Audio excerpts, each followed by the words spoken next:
So hello friends, welcome to GATE academy again. आज की class में हम क्या देखने वाले हैं? Material science. ठीक है, मैंने आपको पहले ही बताया था कि हमारी दो सीरीज चल रही है, मटेरियल साइंस और बेसिक थर्मोडायनेमिक्स की।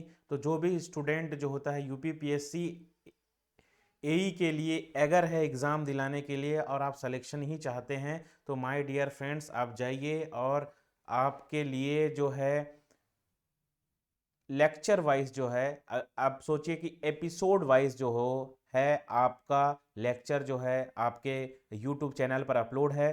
तो आप कभी भी किसी टाइम भी देख सकते हैं। देखिए, जो यूपी पीएससी एई है उसके लिए गेट एकेडमी के द्वारा जो के प्लेटफॉर्म पे मैं जो है एकदम सटीक कंटेंट दे रहा हूँ। बस इतना कर लो, इससे बाहर से उसके जनरल स्टडी में आपको कुछ भी क्वेश्चंस नहीं आएगा। माय डियर फ्रेंड्स, इसको ध्यान रखेंगे, इससे बाहर से आपको कुछ भी क्वेश्चंस देखने को नहीं मिलेगा एग्जाम में। ठीक है, तो material science so called engineering materials, ये इंजीनियरिंग मटेरियल्स के नाम से आपका सब्जेक्ट है यूपीपीएससी। बट ये क्या है, ये जो सब्जेक्ट में आपको पजल्ड मत हो, क्योंकि आप बुक खोजोगे या कुछ भी कंटेंट खोजोगे तो यहीं से कंटेंट मिलेगा मटेरियल साइंस से। ठीक है, क्योंकि ये इंजीनियरिंग का एक सब्जेक्ट है, तो इसको ध्यान रखेंगे।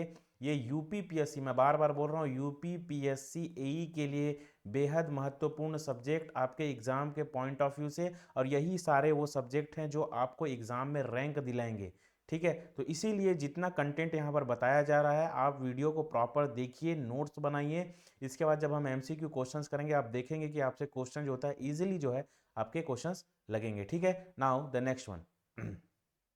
ये जैसा कि गेट एकेडमी ने यूपी पीएससी एई का प्री और मेंस का जो है सिलेबस लॉन्च किया है, सिलेबस के अकॉर्डिंग कोर्स लॉन्च किया है। तो इसमें हमको क्या देखने को मिलता है, प्री और मेंस में एक साथ आपको सारे वीडियो प्रोवाइड कर दिए जाएंगे। उसके बाद क्या करना है आपको, आपके इंटरेस्ट के अकॉर्डिंग आपको देखना है कि भैया मुझे ये चीज़ें पसंद है, ये पसंद नहीं है, ये पसंद है, ये चीज़ें पसंद नहीं है। तो आपको जो अच्छा लगता है वो सारे सब्जेक्ट आप पहले कवर कर लो, कॉन्फिडेंस बूस्ट हो जाएगा। उसके बाद जो सब्जेक्ट आपको टफ लगता है तो यहाँ पर टीचर्स हैं हेल्प करने के लिए। आप एनी टाइम किसी भी टीचर्स को आप कॉल करके मैसेज करके आप उनसे रिलेटेड डाउट पूछ सकते हो, गेट एकेडमी में डायरेक्ट डाउट पूछ सकते हो। तो इसको आपको ध्यान रखना है। इसका जो प्राइस रखा गया ओनली 1111 रुपीज़ रखा गया। 1111 रुपीज़ इसका क्या है, प्राइस रखा गया है। तो इसको आपको ध्यान रखना है। ठीक है, नाउ दी नेक्स्ट वन। देखिए, density calculation in the crystal structure. Last class में हम लोगों ने क्या किया था, मिलर इंडेसेस। ठीक है, जो लोग भी इस वीडियो को नहीं देखे हैं जाकर देखिए। ठीक है, आपको समझ में आएगा कि क्वेश्चन किस टाइप से आएंगे, कैसे आएंगे। उसके बाद मैंने क्या बताया था, ए टू आर रिलेशन।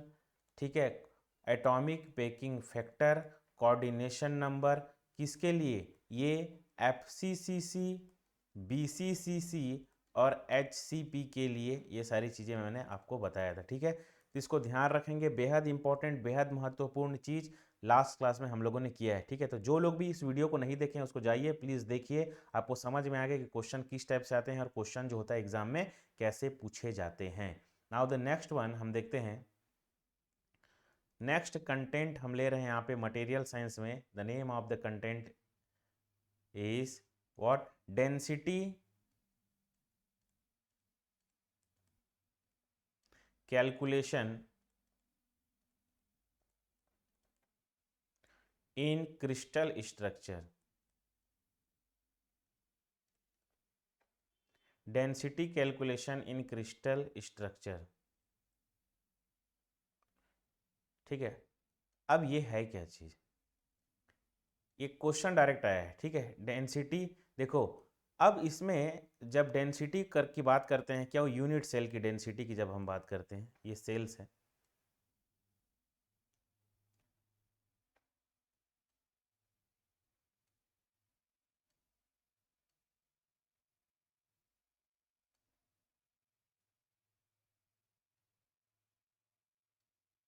ठीक है, तो इसकी अगर हम डेंसिटी की बात करते हैं तो इसमें मेनली बेसिकली क्या होता है, तीन टाइप के डेंसिटी होते हैं। पहला volume, volume density. Second planar density, planar density, volume density, planar density. Third is linear density, third is linear density. ठीक है, वॉल्यूम डेंसिटी, प्लेनार डेंसिटी और क्या है, लीनियर डेंसिटी। तो सबसे पहले अगर मैं बात करूं प्लेनार डेंसिटी की, सबसे पहले अगर मैं बात करूं प्लेनार डेंसिटी की, तो इसमें हम डेंसिटी की, तो इसमें हम वॉल्यूम डेंसिटी को पहले देखते हैं। अब क्वेश्चन आया था वॉल्यूम डेंसिटी का डेफिनेशन क्या होगा, तो डायरेक्ट आपको वॉल्यूम डेंसिटी को मैं डिफाइन करता हूं, तो इसको ध्यान से समझिएगा। It is define as weight of average number of atom. ये क्या करता है, weight of average number of atom, weight of average number of atoms divided by क्या हो जाएगा, volume of unit cell, divided by क्या हो जाएगा, volume of unit cell, volume of unit cell. ठीक है, तो इसको ध्यान रखेंगे। देखिए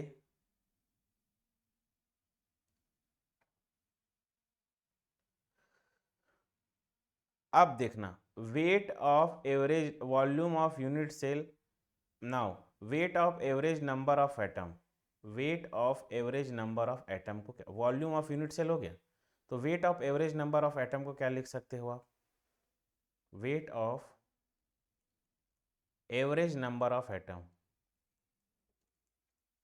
एटम, ये फॉर्मूले को बस ध्यान रखना। वेट ऑफ, ये है weight of average number of atoms, तो ये क्या है, ये average number of atom multiply by atomic wait,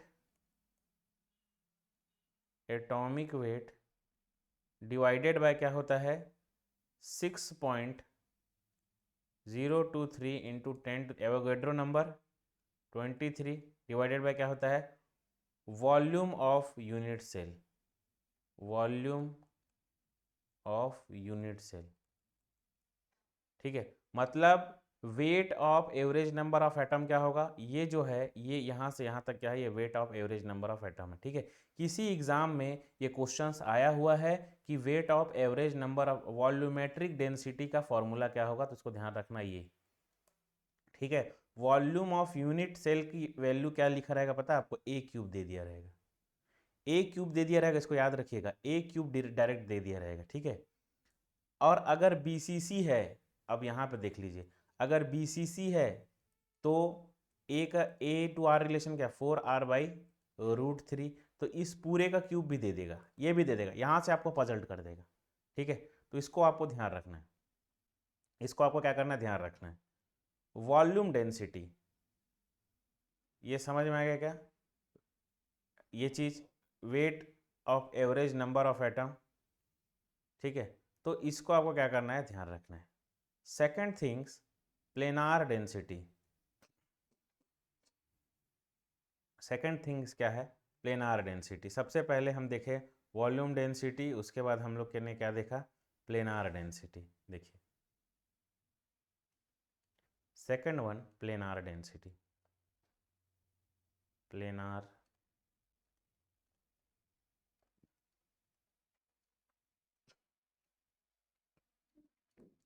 planar density, ये क्या होता है, number of atoms, number of atoms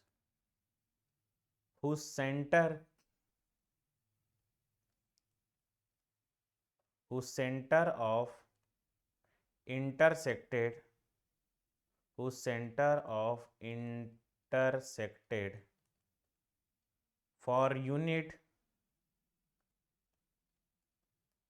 area, for unit area of plane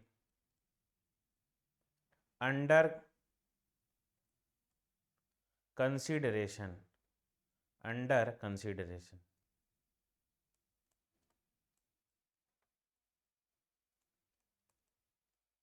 इसको ध्यान रखना है, means rho A is equal to क्या हो जाएगा, number of atom, number of atom divided by क्या हो जाएगा, area of plane, area of plane. ठीक है, ये क्या है हमारा प्लेनार डेंसिटी, इसी को ही बोलते हैं ये प्लेनार डेंसिटी, रो पी कर दो, रो ए नहीं रो पी, प्लेनार डेंसिटी। बस इसको फॉर्मूला याद रखिएगा, number of atom divided by area of plane, area of plane. अब देखिए प्लेन, अब क्वेश्चन क्या आता है इसमें, ध्यान सुनिएगा। क्वेश्चन क्या आ जाएगा, सपोज यहाँ पर मैं प्लेन कर देता हूँ, प्लेन, प्लेन होगा बीसीसी स्ट्रक्चर और एफसीसीसी, दोनों स्ट्रक्चर के निकालते हैं, ठीक है। अब याद करो प्लेन, मिलर इंडेक्सेस का जब मैं बताया था तो 100 कौन सा होगा, ठीक है, 100 100 बोल दिया मतलब क्या होगा, यहाँ पे मैं एक बार बता दे रहा हूँ तो ध्यान रखेंगे, ये हो गया, ये हो गया, ये हो गया, ये हो गया, ठीक है, ये x, ठीक है। अब देखिए ये ये x, ये z, ये y, ठीक है। अब इसमें ध्यान से सुनिएगा, ये वाला जो प्लेन है, ये वाला, ये सामने वाला, ठीक है, ए बी सी डी, ये इसके पैरेलल में है, जेड वाई पैरेलल में है, ठीक है, लेकिन ये एक्स पे टिका हुआ है, देखिए ये एक्स पे क्या है, टिका हुआ है, ठीक है। तो जिस पे टिका हुआ रहता है उसको वन बोलते हैं, बाकी सारी चीज़ों को क्या बोलते हैं, इन्फानाइट। और इसको जब रेसिप्रोकल करते हैं तो मिलर इंडेक्सेस आता है क्या, तो जब 100 प्लेन की बात कर रहा हूँ तो मैं ये सामने वाली प्लेन की बात कर रहा हूँ, ये सामने वाली प्लेन की बात कर रहा हूँ, ठीक है। तो B C C is equal to क्या होता है, 1/a², और F C C is equal to क्या होता है, F C C is equal to क्या होता है, 2/a²। यहाँ तक चीज़ें क्लियर हो गई। नाउ 110 ये हो जाएगा, तो ये 2/√2a², और यहाँ पर क्या हो जाएगा, सिमिलरली इसके लिए भी ये क्या हो जाएगा, 2/√2a², a² मल्टीप्लाई में है, ठीक है, 2/√2a², ठीक ठीक, 2/√2 एरिया है ना, एरिया क्या हो जाएगा, पजल्ड हो जाओगे, एक मिनट, 2/√2a², 2/√2 क्या हो जाएगा, a², समझ में आया क्या। अब क्या हो जाएगा, 111, यहाँ पर क्या हो जाएगा, √3/2a², √3/2 क्या हो जाएगा, a², ठीक है। तो इसको आपको ध्यान रखना है, आपको क्वेश्चन में आएगा कि बीसीसी स्ट्रक्चर है और प्लेन क्या है, 100 है, बीसीसी स्ट्रक्चर है और प्लेन 100 है, तो इसका क्या हो जाएगा, 1/a², 2/a², 110 है तो क्या हो जाएगा, 2/√2a², 2 ये होगा, और 111 स्ट्रक्चर आएगा तो √3/2 का स्क्वायर, √3/2 का स्क्वायर, ठीक है। तो इन सारी चीज़ों को ध्यान रखिएगा, मोस्ट इंपॉर्टेंट थिंग आपके एग्जाम के पॉइंट ऑफ व्यू से ऐसा ही क्वेश्चंस आपको देखने को मिलेंगे, ठीक है। यहाँ पे अगर मैं एक पॉइंट लिखूँ तो उसको आपको ध्यान रखना है, in a crystal structure, in crystal structure the planar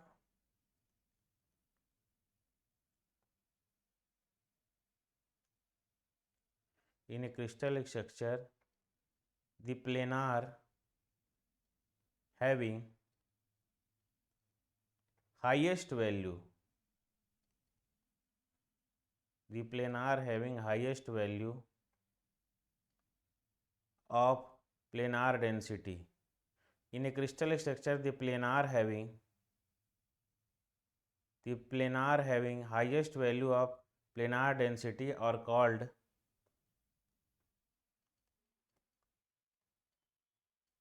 density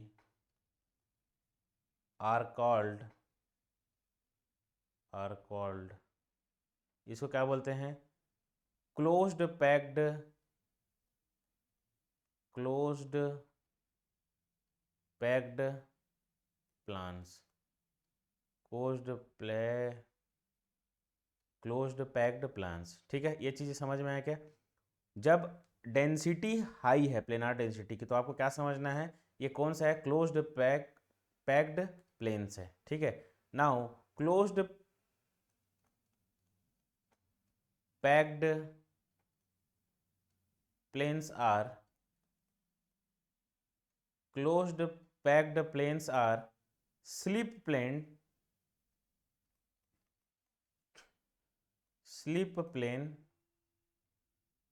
for example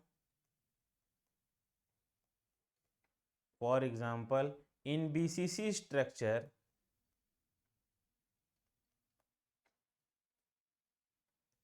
in BCC structure 110 is closed packed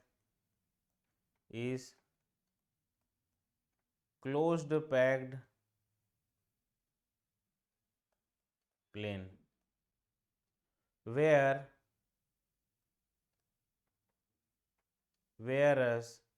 the FCCC structure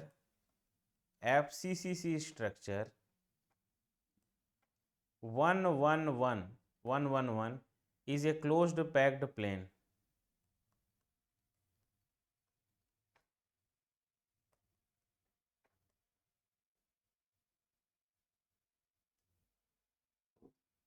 Is a closed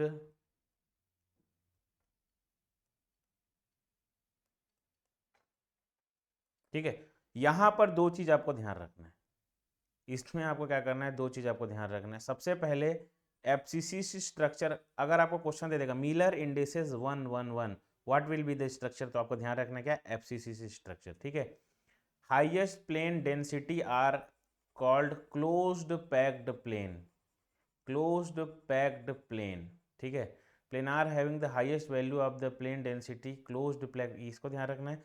closed packed plane are the slip plane, for example in BCC structure क्या हो जाएगा, अगर 111 structure दे दिया है तो क्या हो जाएगा, उसको आपको क्या समझना है, वो किसके बारे में बात कर रहा है, बीसीसी स्ट्रक्चर के बारे में बात कर रहा है, तो इसको आपको क्या करना है, ध्यान रखना है, ठीक है।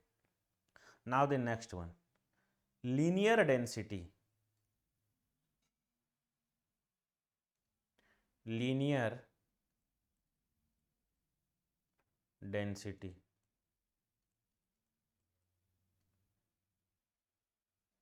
लीनियर डेंसिटी क्या होगा, इसको रो एल्स, ये भी क्वेश्चन आया हुआ है, लीनियर डेंसिटी, तीसरा डेंसिटी क्या होता है, लीनियर डेंसिटी, ठीक है। अब इसको अगर मैं डिफाइन करूं तो क्या डिफाइन करता हूं, it is define as number of atom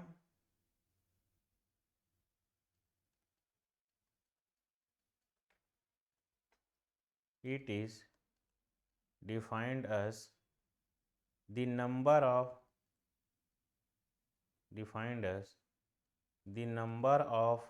atom the number of atoms whose center are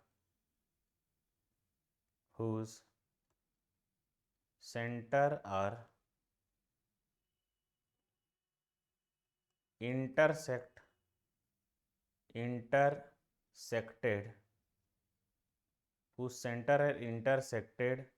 per unit length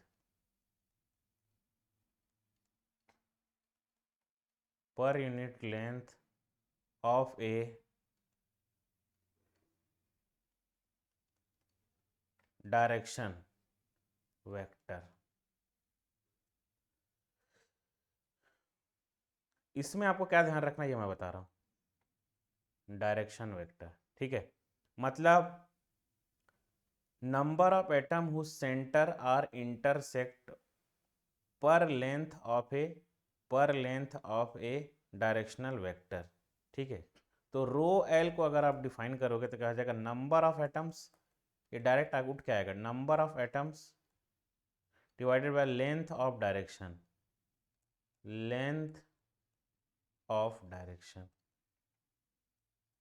कहने का मतलब क्या है, सपोज ये क्या है, ये वही स्ट्रक्चर जिसको आप भली भांति जानते हैं, यूनिट सेल। अब यूनिट सेल में क्या हो जाएगा,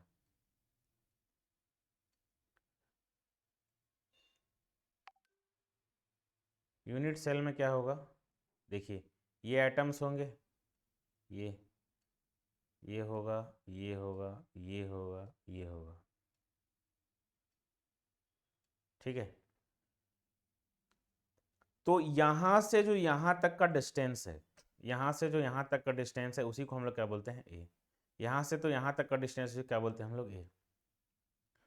तो इसको ध्यान रखेंगे, यही है लेंथ ऑफ डायरेक्शन, ठीक है। यही क्या है, लेंथ ऑफ डायरेक्शन। तो यहां पे डायरेक्शन की अगर मैं बात कर रहा हूं, डायरेक्शन, तो यहां पर बीसीसीसी होगा, और क्या हो जाएगा ये FCC होगा, BCCC होगा और क्या हो जाएगा ये FCCC होगा। ठीक है, 100 यहाँ पे तो क्या हो जाएगा 1/a 1/a। नाउ 110 अगर हो जाएगा तो इसको क्या लिख सकते हैं अपन लोग 2√3/a BCC के लिए, और 1√3 इसको यार रट देना आप लोग 1√2 है, सॉरी 110 के लिए क्या हो जाएगा 1√2 1√2a 2√2a 2√2a। ठीक है, 111 उसके बाद 111 ये क्या हो जाएगा 2√3a 2√3a 1/√3a। ठीक है, यहाँ पे शायद आपको शो नहीं हो रहा होगा, तो इस चीज़ को, ये दोनों चीज़ को मैं ऊपर लिख रहा हूँ, इसको ध्यान रखिएगा। 2√2a है यहाँ पर सेकंड वाले में, और थर्ड वाले में क्या है आपका, यहाँ पर मैं लिख दे रहा हूँ थर्ड वाले में 1√3a FCC स्ट्रक्चर के लिए 11 का। ठीक है, तो इसको आपको क्या करना है, ध्यान रखना है। यहाँ से कुछ इसको आपको याद कर लेना है। ठीक है, इसको याद कर लेना है, इसको सॉल्व करने की ज़रूरत नहीं, इसको याद करना है। ठीक है, इसको याद करना है मतलब याद करना है ना, इसको आपको ध्यान रखना है। ठीक है, अब देखिए next one. Okay, so before going to the next one, 7,900 post RRB JE का, ये बारे में, इसके बारे में आपको पता है भली भांति।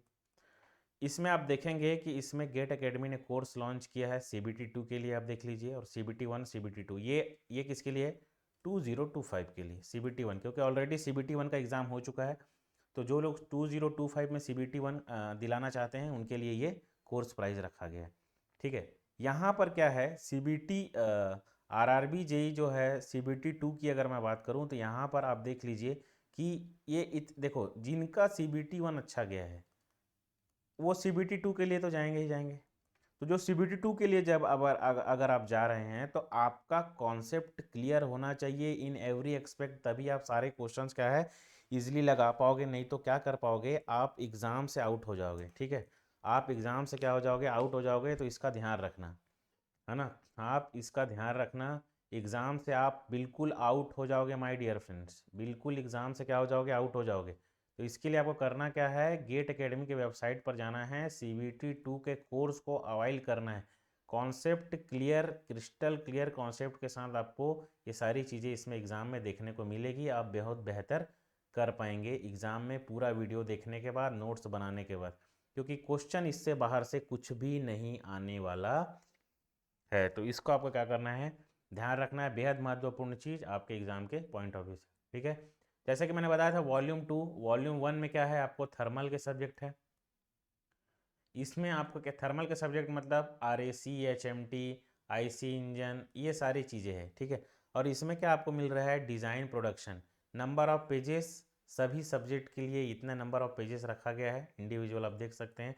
सभी MCQ फॉर्म में क्वेश्चंस आपको मिलेंगे, बेहद बेहतरीन, एकदम रिसर्च ओरिएंटेड सॉल्यूशन के साथ।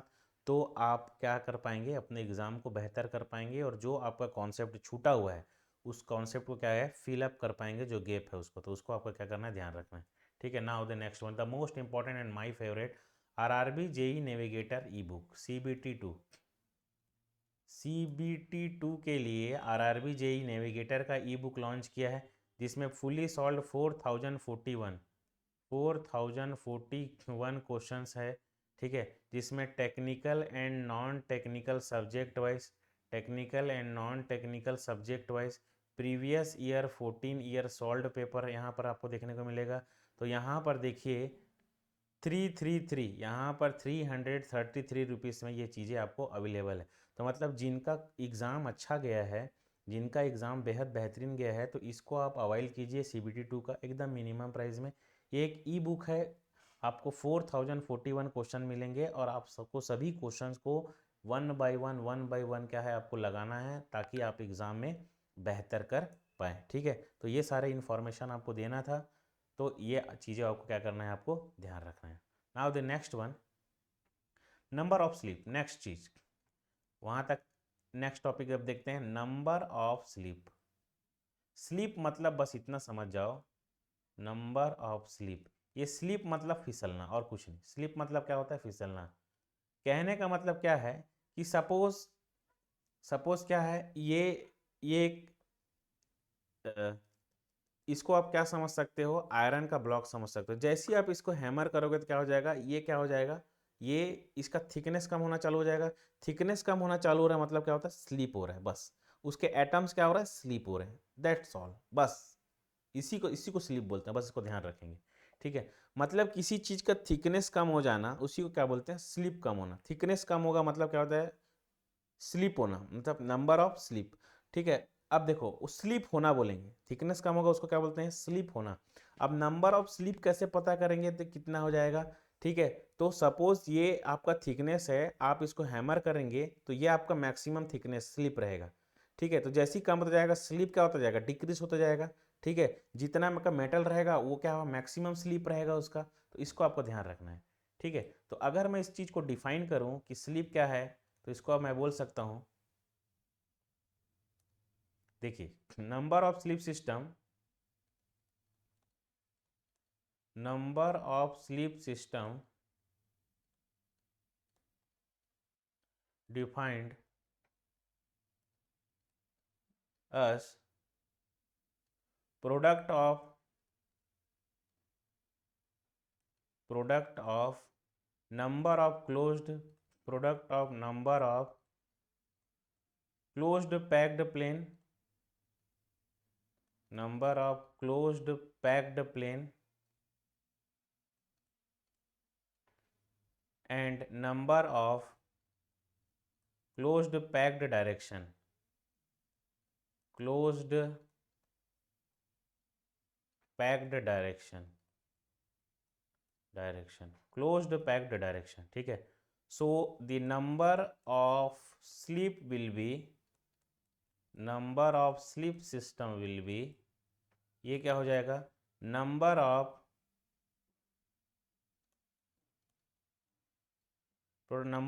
Closed packed plane, closed packed plane, और मल्टीप्लाई बाय क्या होता है?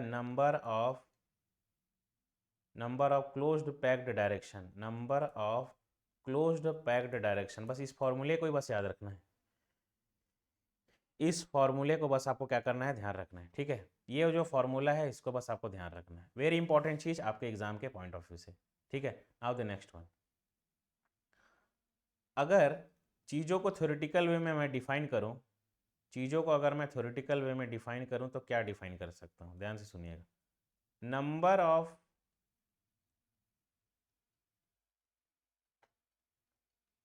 Of slip system, number of sleep system is an index, number of sleep system is an index of ductility of material, is an index of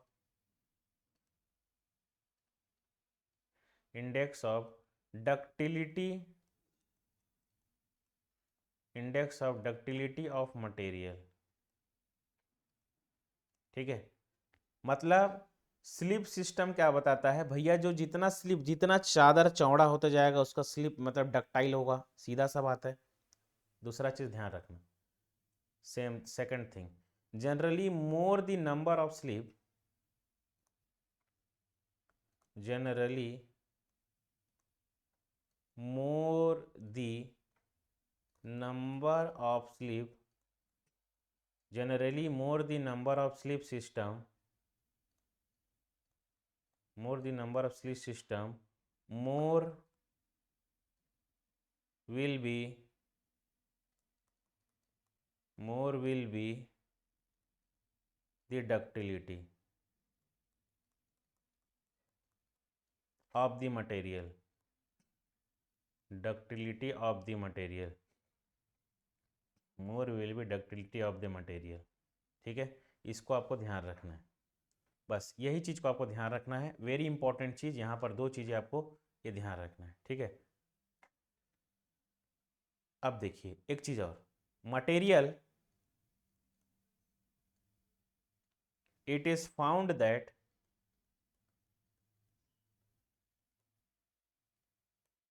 material, it is found that BCC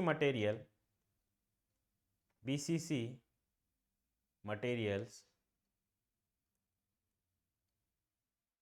have more number of slip system, but BCC material do not exhibit ductility system, but BCC material, इसको भी ध्यान रखना है, do not exhibit ductility, do not exhibit ductility, rather they fell in brittle manner, rather they fell in brittle manner.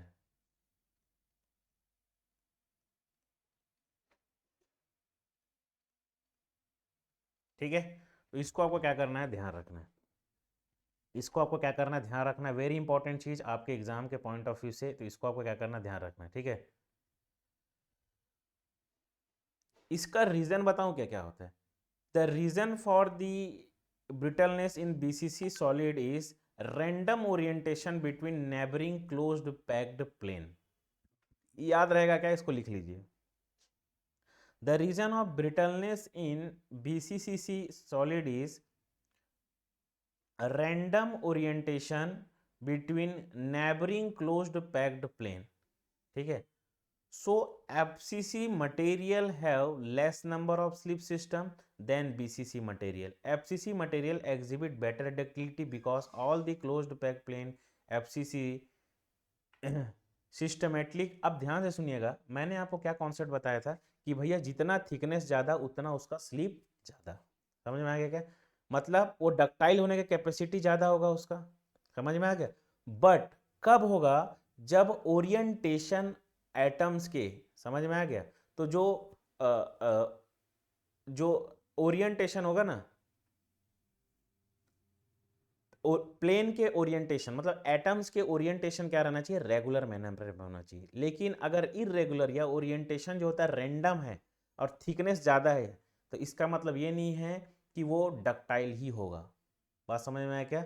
इसीलिए इसमें बोला है, यहाँ पर जब वर्ड यूज होगा material is found at BCC material have more number of slip system but because BCC material don't exhibit ductility. क्यों ductility, क्योंकि इसमें जो होगा ये क्या होता है, found that BCC material have more number of slip system but BCC material don't exhibit ductility rather they fail in brittle manner. ठीक है, इसको आपको ध्यान रखना है, वेरी इंपॉर्टेंट चीज। आपके एग्जाम के पॉइंट ऑफ व्यू से क्वेश्चन इसी टाइप के आएंगे, ऐसा ही क्वेश्चन आएंगे और आपको बनाना ही इसको ऐसे ही है। ठीक है, तो इसको ध्यान रखेंगे, यही सब कॉन्सेप्ट है जो क्वेश्चन आपको आएंगे और आप क्या कर पाएंगे, गलत कर देंगे। समझ में आएगा, तुक्का लगाएंगे, तो ये सब चीज़ों में तुक्का आपको बिल्कुल भी नहीं लगाना है। ठीक है, अब देखिए यहाँ पर कुछ और एक टॉपिक लिखता हूँ, उसको भी आप ध्यान रखेंगे। जो बीसीसी के बारे में जो बोला ना, चलो मैं उसको लिख देता हूँ। चलिए मैं उसको लिख देता हूँ, ठीक है।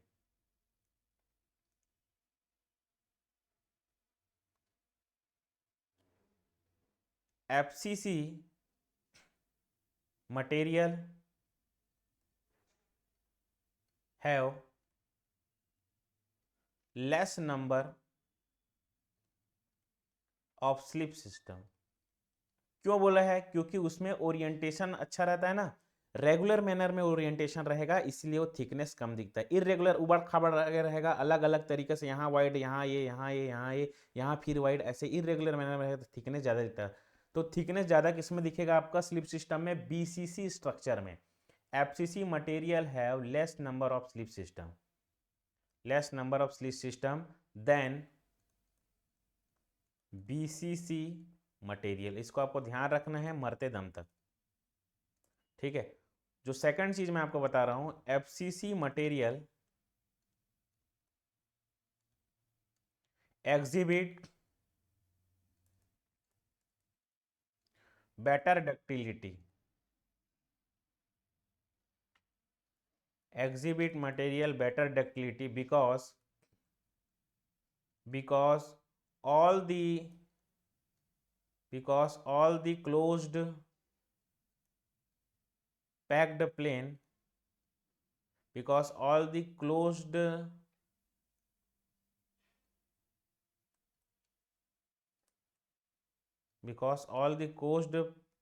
closed packed planes in FCCC are systematically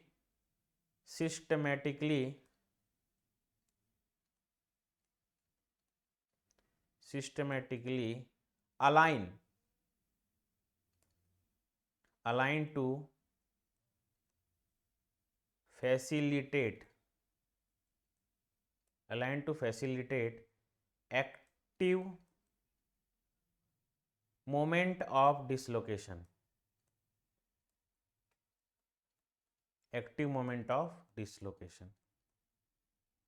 ठीक है, इसको आपको ध्यान रखना है। Now under the following condition, ये कंडीशन आएगा, under the following condition even the originally ductile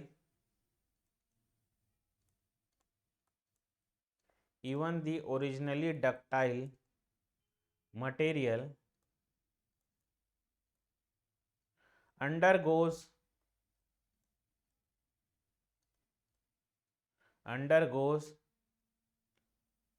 transition into the brittle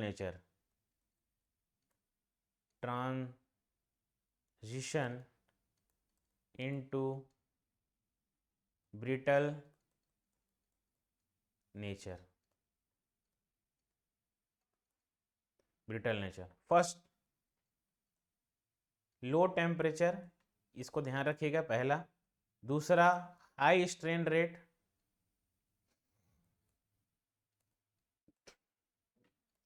and तीसरा जो होगा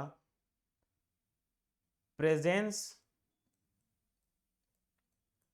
ऑफ सरफेस नोचेस।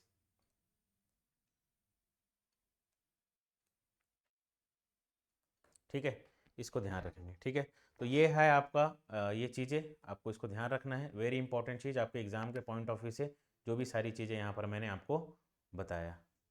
ठीक है, तो या अभी यहाँ तक की करते हैं। नेक्स्ट क्लास में मैं आपको बताऊंगा पॉइंट डिफेक्ट, बेहद इंपॉर्टेंट टॉपिक आपके एग्जाम के पॉइंट ऑफ व्यू से। यहाँ पर ये तीनों आपको ध्यान रखना है स्लीप के बारे में। ठीक है, आज बहुत इंपॉर्टेंट टॉपिक पढ़े हैं, इसको नोट्स बनाइए। जो भी दिक्कत हो रहा है तो आप कमेंट बॉक्स में कमेंट कीजिए, मैं उसका इमीडिएट आपको आंसर दूंगा। सो आज क्लास कितना है, thank you very much, wish you all the very best.